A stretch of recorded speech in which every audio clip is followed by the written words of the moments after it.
दिनांक 11 मई 2026 one liner quiz. पहला question है, राज्य में लघु उद्योग सेवा संस्थान कहाँ स्थित है? लघु उद्योग सेवा संस्थान राज्य में कहाँ स्थित है? उत्तराखंड में हल्द्वानी। वेरी गुड, हल्द्वानी में स्थित है।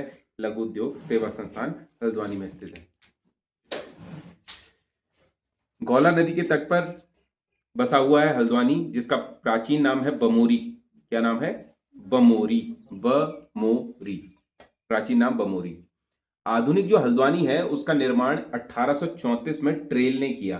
कमिश्नर हुआ ना, कुमाऊं कमिश्नर ट्रेल, तो ट्रेल ने 1834 में आधुनिक हल्द्वानी का निर्माण किया। एक फेमस बंगला हुआ करता था यहाँ पे कमिश्नर का, उसको कहते थे खाम का बंगला। खाम का बंगला, खाम का बंगला आज भी है। ये कुमाऊं कमिश्नर इसमें रहता है, जब भी हल्द्वानी में रहता है वो। तो बंगला खाम का बंगला। आधुनिक हल्द्वानी का निर्माण 1834 में ट्रेल ने किया था। प्राचीन नाम है बमोर, बमोरी, बमोरी। और लघु उद्योग सेवा संस्थान यही स्थित है। हल्द्वानी की नहरों का निर्माण किसने कराया था? हल्द्वानी में नहरें हैं ना, नहरों का जाल बिछा हुआ है हल्द्वानी में, तो वो किया था Ramsay. Ramsay, commissioner Ramsay. Kumaon का बेताज बादशाह भी कहा जाता है कमिश्नर रैमजे को। और राम जी के नाम से भी जाना जाता है। पहाड़ी रैमजे भी कहते हैं उसे, हैं? पहाड़ी बोला करता था वो कमिश्नर, ऐसा था। राज्य की पहली यात्री ट्रेन हल्द्वानी से काठगोदाम, किच्छा से काठगोदाम ही चली थी। किच्छा से काठगोदाम 24 अप्रैल 1884। 24 अप्रैल 1884 पहली यात्री ट्रेन है। हाँ, पहली माल ढुलाई वाली ट्रेन जो थी वो पिराने कलियर से हरिद्वार वाली थी। वो 1851 के टाइम पे थी वो। तो 24 अप्रैल 1884 को किच्छा काठगोदाम पहली यात्री ट्रेन चली थी राज्य के अंदर। नाहन पर्वत श्रृंखलाएं कहाँ स्थित है? नाहन, आया हुआ सवाल है। नाहन पर्वत श्रृंखलाएं, नाहन पर्वत श्रृंखलाएं हल्द्वानी में स्थित हैं। नाहन पर्वत श्रृंखलाएं हल्द्वानी में स्थित हैं। वन पंचायत प्रशिक्षण अकादमी, वन पंचायत प्रशिक्षण अकादमी कहाँ स्थित है? हल्द्वानी में स्थित है। किस एक उद्योग के लिए फेमस है? कत्था उद्योग के लिए फेमस है हल्द्वानी। कौन सा उद्योग? कत्था, पान में लगता कत्था, वो वाला कत्था, कत्था उद्योग। देश का पहला कार्बन न्यूट्रल जू, कार्बन न्यूट्रल जू प्रस्तावित किया था यहाँ 2016 में। देश का पहला कार्बन न्यूट्रल जू हल्द्वानी। नेक्स्ट, अगला क्वेश्चन, मोंटे कार्लो मास्टर्स 2026 का खिताब किसने जीता? मोंटे कार्लो मास्टर्स 2026 का खिताब किसने जीता? टेनिस से संबंधित है। मोंटे कार्लो मास्टर्स खिताब 2026 किसने जीता? जैनिक सिनर, जैनिक सिनर ने जीता। बहुत ज्यादा इंपॉर्टेंट तो नहीं है, थोड़ा सा ध्यान रख लेना, जैनिक सिनर। नेक्स्ट, अगला क्वेश्चन है, जो 4 ग्रैंड स्लैम होते हैं साल भर के, वो सबसे ज्यादा इंपॉर्टेंट होते हैं, आगे से पीछे की तरफ होते हैं वो, ऑस्ट्रेलिया से लेके पीछे की तरफ। ठीक, किस दिन और चर्चा करूंगा, लंबा हो जाएगा नहीं तो। नेक्स्ट, अगला क्वेश्चन है, हाल ही में हरियाणा राज्य महिला आयोग द्वारा किसी एक गायक को स्टेज परफॉर्म, ये भी इंपॉर्टेंट नहीं है, एक मासूम शर्मा वाला प्रकरण हुआ था। नेक्स्ट, अगला क्वेश्चन है, जन विश्वास विधेयक 2025-26 का मुख्य उद्देश्य, बहुत इंपॉर्टेंट, जन विश्वास विधेयक, जन विश्वास विधेयक 2025-26 का संबंध किससे है? जन विश्वास विधेयक 2025-26 बहुत इंपॉर्टेंट है। जो भी देखिए, हमारी जो न्यायपालिका है उस पर केसेस का बर्डन इतना ज्यादा है कि बहुत करोड़ों केस पेंडिंग पड़े हुए हैं। तो छोटे मोटे केसेस को केवल आर्थिक रूप से दंडित करके रफा दफा कर देने के लिए ये जन विश्वास विधेयक आया हुआ है 2025-26 का। मतलब उसमें बहुत ज्यादा सजाओं का प्रावधान नहीं होगा, कोर्ट के चक्कर नहीं काटने पड़ेंगे, उनको आर्थिक दंड दिया जाएगा और बात खत्म। तो इसीलिए इससे संबंधित है जन विश्वास विधेयक 2025-26। किससे संबंधित है? अब ऑप्शंस दे रहा हूं, कर दरों में वृद्धि करना, दंडात्मक शासन को और कठोर बनाना, दंड आधारित प्रणाली में विश्वास आधारित शासन की ओर परिवर्तित करना, केवल न्यायपालिका का विस्तार करना। दंड आधारित प्रणाली, सी इसका सही आंसर होगा। देखिए, पहला करों से तो संबंधित नहीं है, न्यायपालिका से संबंधित है। दूसरा, दंडात्मक शासन को कठोर कहां बना रहा है? ये तो सरल बना रहा है, कठोर नहीं बना रहा, तो दूसरा भी गलत हो गया। चौथा ऑप्शन क्या है? केवल न्यायपालिका का विस्तार करना। विस्तार से कहां संबंधित है? ये तो प्रक्रिया से संबंधित है, न्यायपालिका की प्रक्रिया से संबंधित है। और वो प्रक्रिया मैं कह रहा हूं आपको कि प्रक्रिया इजी बना देना, मतलब इतने ज्यादा केस पेंडिंग नहीं रहेंगे फिर उसके बाद। तो इसका सही आंसर हो जाएगा सी, दंड आधारित प्रणाली से विश्वास आधारित शासन प्रणाली की ओर परिवर्तन। दंड से विश्वास की ओर जाएगा ये, तो ऑप्शन नंबर सी इसका सही है। इंपॉर्टेंट क्वेश्चन है भैया, बहुत ज्यादा इंपॉर्टेंट क्वेश्चन है। शॉर्ट में मैंने बता दिया है क्या चीज ये जन विश्वास विधेयक। ठीक, केसेस बहुत ज्यादा बढ़ने के उससे न्यायपालिका में ज्यादा केसेस का बर्डन ना रहे, छोटे मोटे मामले इसी तरह से आर्थिक दंड लगा के समाप्त कर दिए जाने संबंधी है। नेक्स्ट अगला सवाल है, 2030 राष्ट्रमंडल खेलों की मेजबानी कौन सा शहर करेगा? 2030 राष्ट्रमंडल खेल, राष्ट्रमंडल खेल, राष्ट्रमंडल खेल, राष्ट्रमंडल खेल, राष्ट्रमंडल खेल क्या होते हैं? राष्ट्रमंडल खेल होते हैं जो भी हमारे, जो राष्ट्रमंडल कौन है, जो भी वो देश जो पहले क्या हुआ करते थे, ब्रिटेन के अधिकार क्षेत्र में आते थे, ब्रिटेन का शासन जिन जिन देशों में था उन देशों का संयुक्त रूप से ये खेल होता है। ठीक, तो उनको कहते हैं राष्ट्रमंडल देश। तो उन राष्ट्रमंडल देशों का जो खेल होगा वो 2030 में कहां होगा ये पूछा है। 2026 का लिखिए पहले तो, Glasgow, Glasgow, Glasgow Scotland, Glasgow Scotland में 2026 में ग्लासगो स्कॉटलैंड में होगा। 2030 में होगा अहमदाबाद, अहमदाबाद 2030 में होगा अहमदाबाद में, 2026 में होगा ग्लासगो स्कॉटलैंड में होगा। कॉमनवेल्थ कहते हैं ना अंग्रेजी में, कॉमनवेल्थ गेम्स। तो कॉमनवेल्थ नेशंस क्या होते हैं? Commonwealth Nations all those Nations which were the part of United Kingdom at the colonization period।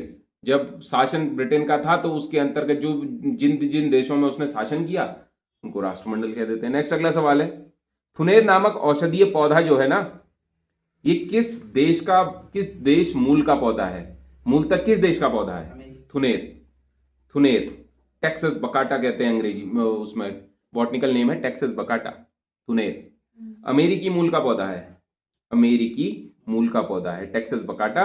Cancer रोधी दवाई बनती है इससे, कैंसर रोधी हमारे राज्य में पाया जाता है इसलिए इंपॉर्टेंट हो जाता है, कैंसर रोधी दवा बनाई जाती है थुनेर से। इसको थुनेर की कृषि को बढ़ावा देने के लिए भी काम चल रहा है। नेक्स्ट अगला सवाल है, स्वामी विवेकानंद की पहली आदमकद की कांस्य प्रतिमा, कांसे की मूर्ति बनी है ये, कांस्य प्रतिमा किस देश में अनावरण इसका हाल ही में किया गया है? इसका अनावरण किया गया यूएसए में। यूएसए में कहा? सिएटल, सिएटल नाम की जगह है यूएसए के अंदर, वहां पे इसका अनावरण किया गया, सिएटल। स्वामी विवेकानंद की आदमकद की कांस्य प्रतिमा। नेक्स्ट अगला क्वेश्चन है, महाराष्ट्र में दादोबा पांडुरंग, दादोबा पांडुरंग ने 1814 से 1882 तक रहे थे जीवित, दादोबा पांडुरंग। तो दादोबा पांडुरंग ने परमहंस सभा की स्थापना की थी, परमहंस मंडली सभा, परमहंस मंडली, परमहंस सभा कह लो, की स्थापना की थी। ये मुख्यतः किसके विरोध में थी? परमहंस मंडली जो है वो किसके विरोध में थी? जाति प्रथा के विरोध में थी मुख्यतः। वैसे तो सब चीजों में ही थी ये जो ऑप्शन दिख रहे हैं हमें, सती प्रथा, लेकिन मुख्यतः जैसे हम कहते हैं ना आर्य समाज की हम जब बात करते हैं तब हम क्या कहते हैं? शुद्धि आंदोलन। और काम नहीं किए क्या उसने? बहुत सारे काम किए आर्य समाज ने, लेकिन एक मूल उद्देश्य को लेकर कोई भी एक आंदोलन खड़ा होता है तो परमहंस मंडली मेनली जाति प्रथा पे प्रहार के लिए थी ये, इसका मूल उद्देश्य यही था। एक बार जरा सा इस पे बात कर लेते हैं। 31 जुलाई 1849 को, 31 जुलाई 1849 को मुंबई में स्थापना हुई थी इसकी, परमहंस मंडली की।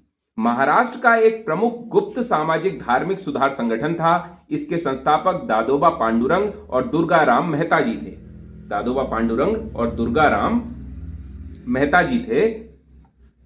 इन्होंने मिलजुल कर, और इनके एक और सहयोगी थे जिनका नाम था भिकोबा दादा चौहान, रामकृष्ण बालकृष्ण जयकर, ये लोग इसके सदस्य थे। अगर सदस्य के कंटेक्स्ट में पूछ ले तो कौन कौन इसके मेंबर थे, ठीक, तो ये सारे इसके मेंबर थे। इन लोगों ने मिलकर, मेन आदमी आप दादोबा पांडुरंग और दुर्गाराम को तो ध्यान रखना ही रखना, उसके साथ इनके सहयोगी ये लोग भी थे, भिकोबा दादा चौहान और रामचंद्र बालकृष्ण जयकर। इसका उद्देश्य जाति प्रथा को समाप्त करना था, मूर्ति पूजा का विरोध करना था, एकेश्वरवाद का प्रचार करना था। एक ही है ईश्वर, है ना, दोहरा नहीं है, कुछ भी दो नहीं है, एक है अद्वैतवाद, द्वैतवाद, द्वैताद्वैत, ये सब चीजें आप पढ़ोगे जब भक्ति काल में हम चर्चा करेंगे। तो एकेश्वरवाद, एक ही है ईश्वर, दो नहीं है।